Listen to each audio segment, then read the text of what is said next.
It's about damn time.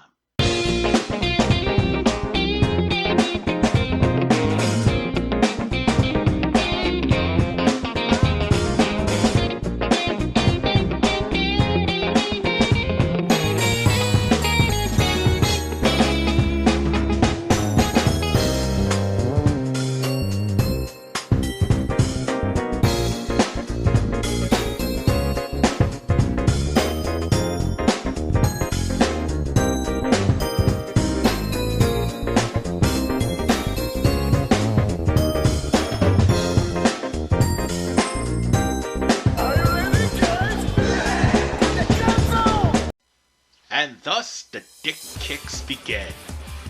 You know, there's a secret I should have said when I first did Dynasty Warriors 6 for my major Let's Play channel. I actually played the PS2 version. I didn't want to actually say that to my audience, but yeah, I did. That was the first introduction to Dynasty Warriors 6 I got from that game. And let me tell you, not only was it disappointing, it was terrible. It was a dick kick. Yes, there were some positive things.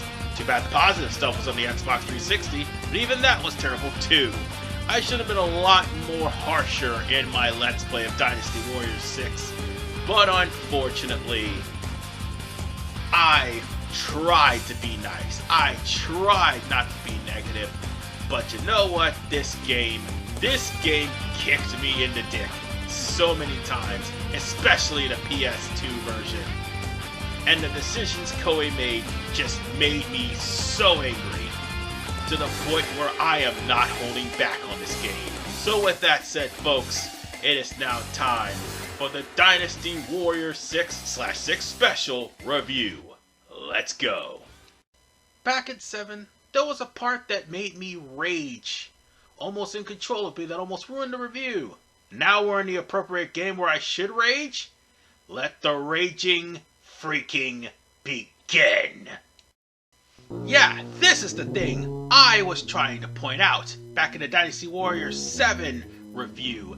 And let me remind you all, this guy did not have a Dynasty Warriors 6 outfit. He wasn't even in 6! That outfit you see came from Warriors Orochi! By the way, that was a game that came out a year before Dynasty Warriors 6. If they can have all the characters, why can't 6? While we're on the subject, here are the characters that's been removed. As a matter of fact, Minghua was brought back in the Japan exclusive PSP port, whereas the others were MIA until Dynasty Warriors 7 Definitive Edition, save for Swosur, who didn't come back until 8! This is absurd, and there's only one organization responsible for something like this. And that organization is Famitsu. Yep, they hold polls of who could be in the game, what changes need to be made, but more importantly, they also held the poll for this game as to who needed to be, you know, eliminated from the roster. Those 7 were the unfortunate people. And Famitsu had the scoop on everything Koei before it ever came to America, so we wouldn't know unless there was a YouTuber there. But whatever the case, Famitsu's partially to blame for Koei's stupid decisions. And then they insult our intelligence with the gameplay. It's bad enough that you can get any target in any stage on any difficulty, it will not matter, you're still gonna get the experience points. But they literally have 2 of the same stages, except it's approaching 2 different areas by 2 different factions. I shit you not. You just saw it. Conquest of Wu and Campaign Against Yuan Shu are the same thing. You have to defeat Yuan Shu to win. The only difference is the target achievements, but even then, it's the same damn thing! And that is just annoying! But you want to know what makes it worse? While there is free mode, you pretty much have the same damn thing in the challenges.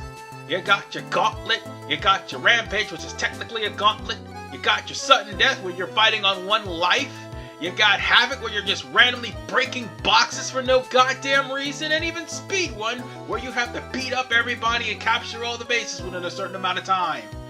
The point of the matter is, there really isn't much replayability in this game as far as for this title is concerned.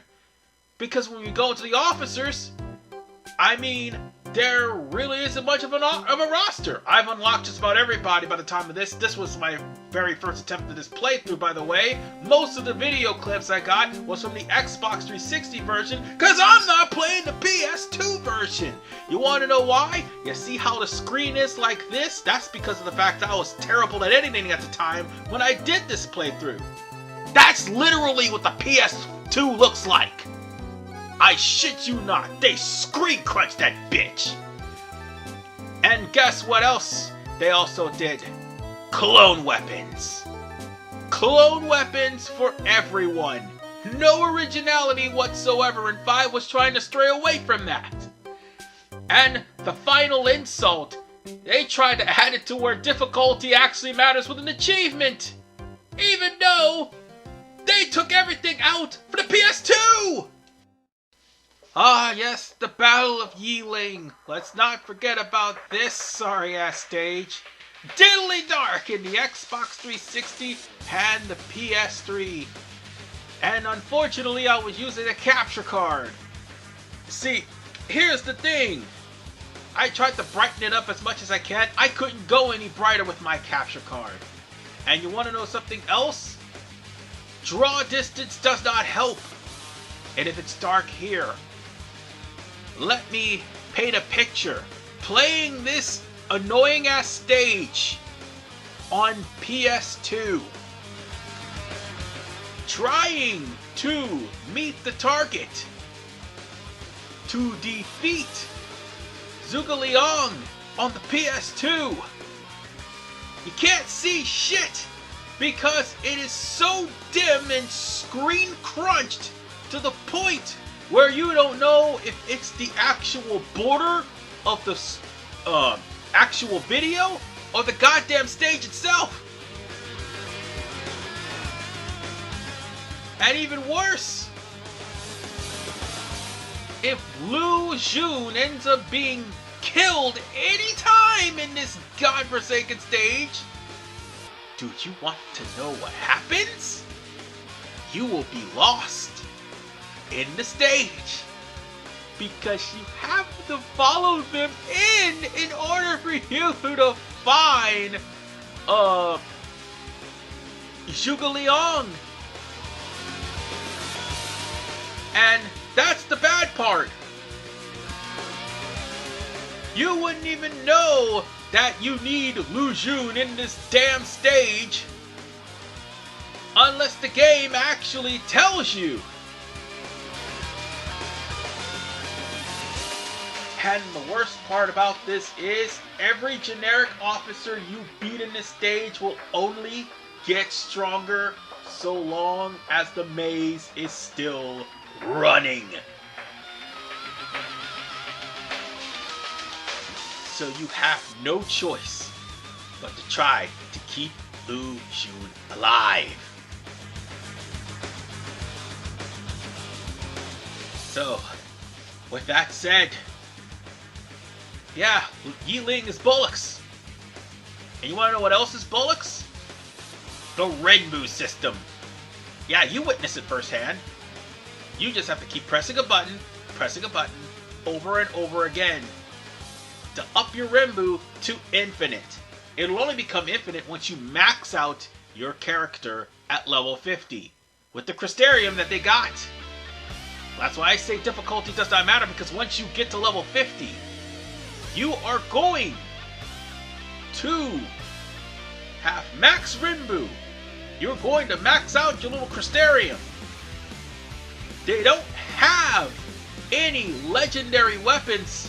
Oh yeah, and if you take too long, the Renbu goes away. But more importantly, the one thing about the fighting style of Dynasty Warriors 6 and 6 Special, they have True Speed. True Speed normally would work if the weapons didn't suck. And more importantly, you would have to fill up your True Speed, or at least unlock True Speed, whenever you go on ahead and fight these guys and gain enough experience to unlock True Speed. Because once you get True Speed, you could probably dash throughout the entirety of the game and dash around enemies. But once they hit you, you're out of True Speed. And it gets even worse. It gets even worse when it comes down to the actual difficulty. Every time you put it on a higher difficulty, just about every single enemy in the entirety of the stage will all of a sudden be inspired. And if they become inspired, it's gonna be harder to defeat them unless you constantly beat the hell out of them with Renbu. And then they have the audacity to counter.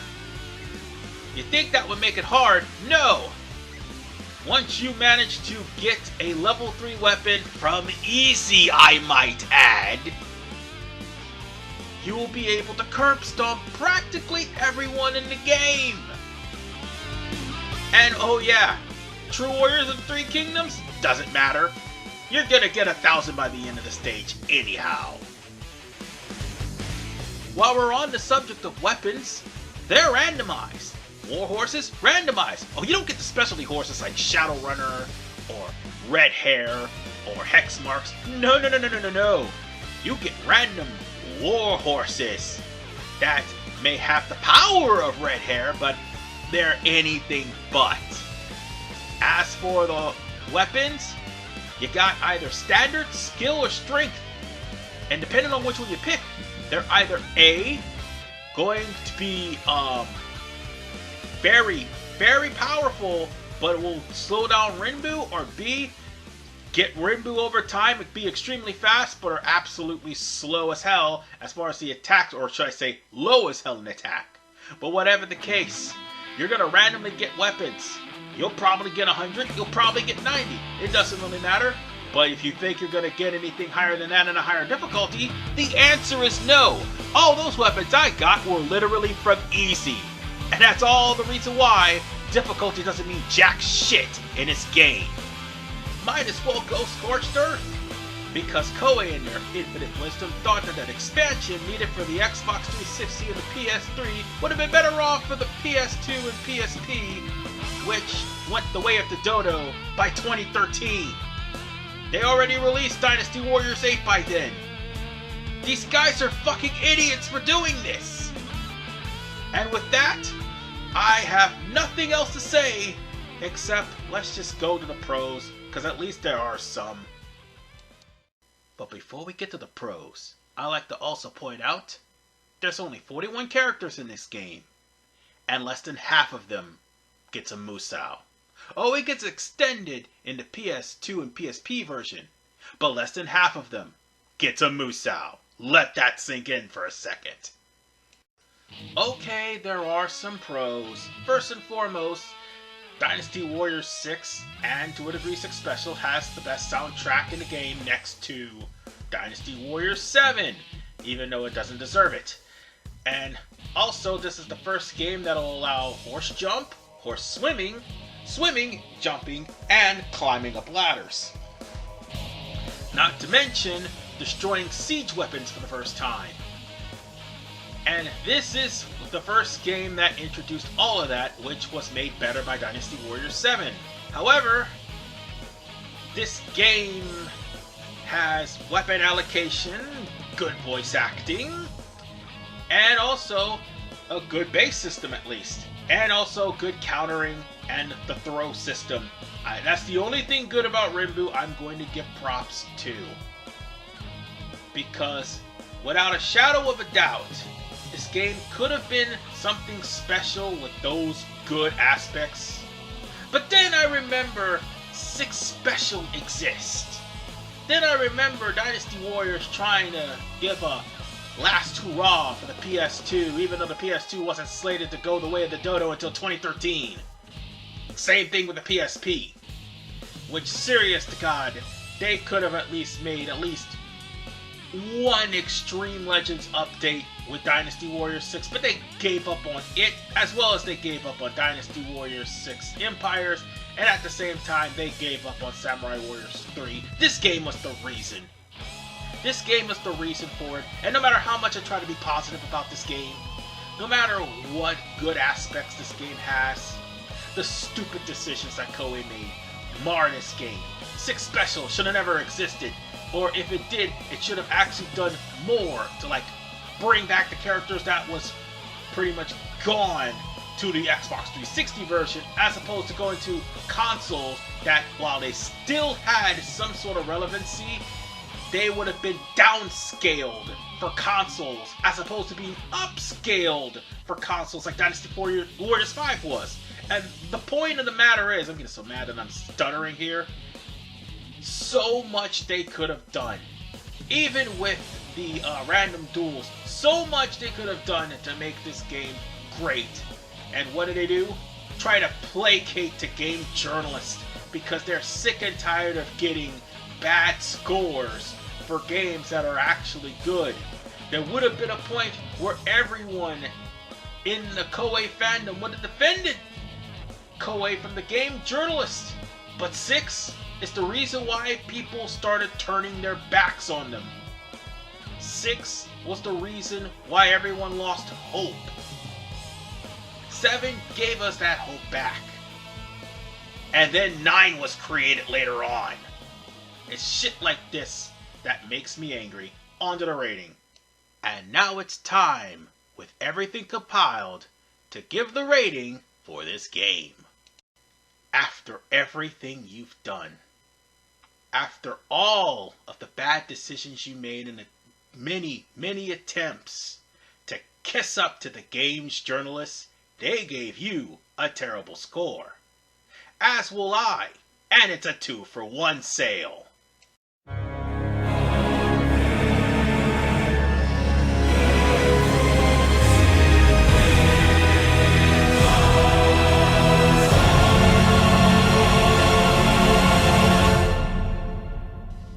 Well, there you have it.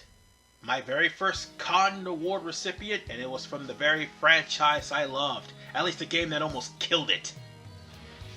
And get used to it, because the way modern gaming is, there's gonna be more Con recipients to come. This is the first, and this is what happens when companies bow down to the quote-unquote modern audience that is game journalists, who, by the way, don't care how a game is made and will show you their diamond in the ass no matter how much you try to make the game all about them and for them. This game had no charm, no substance, and then it was even bare bones when it went to the PS2 for North America.